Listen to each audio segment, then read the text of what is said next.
중국인 해외 유학생 숫자가 지난해 10년 전 수준으로 줄어든 것으로 나타났습니다. 중국 경제매체 차이신에 따르면 지난해 중국의 해외 유학생 수는 57만 600명입니다. 이는 10년 전인 2016년과 비슷한 수준인데요. 사상 최고치인 70만 명 이상을 기록한 지난 2019년과 비교하면 거의 20%가 줄어든 셈입니다. 중국인 유학생 수가 줄어든 이유는 비용의 문제가 큰데요. 그동안 유학 비용이 지속적으로 높아지며 부담이 커졌습니다.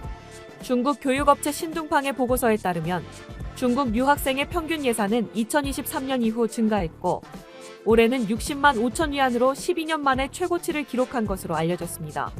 또한 국제 환경의 불확실성도 증가해왔죠.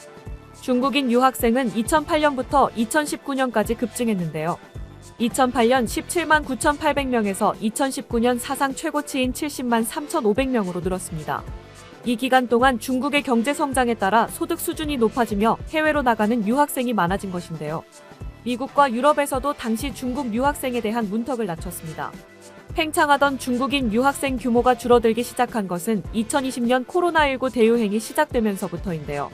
중국 싱크탱크 중국과 세계화센터는 2020년 중국인 유학생 숫자가 45만 900명으로 줄었다고 밝혔습니다.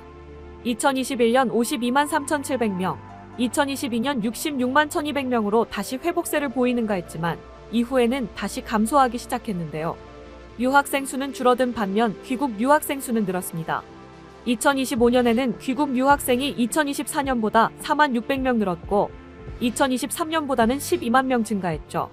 미국과 영국, 호주 등 인기 국가의 유학생 수는 여전히 많지만 그 숫자는 줄어들고 있는데요.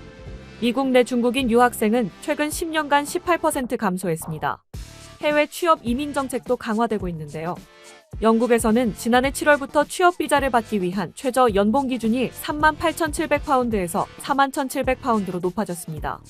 이에 유학생들의 현지 취업 문턱이 높아졌죠. 반면 중국 본토에서 가깝고 비용이 낮은 곳에서는 여전히 유학 열기가 높은데요. 대표적인 지역으로는 한국, 홍콩, 싱가포르, 말레이시아 등이 꼽힙니다. 한국 내 중국 유학생 수는 약 7만 2천 명으로 조사됐는데요. 홍콩은 9만 2천 명, 말레이시아는 5만 6천 명으로 전해집니다. 이 같은 아시아 지역들은 지리적으로 가까울 뿐만 아니라 문화도 유사합니다. 또한 기존 인기 유학지인 미국 등 서구 국가에 비해 경제적 부담이 적다는 장점도 있습니다.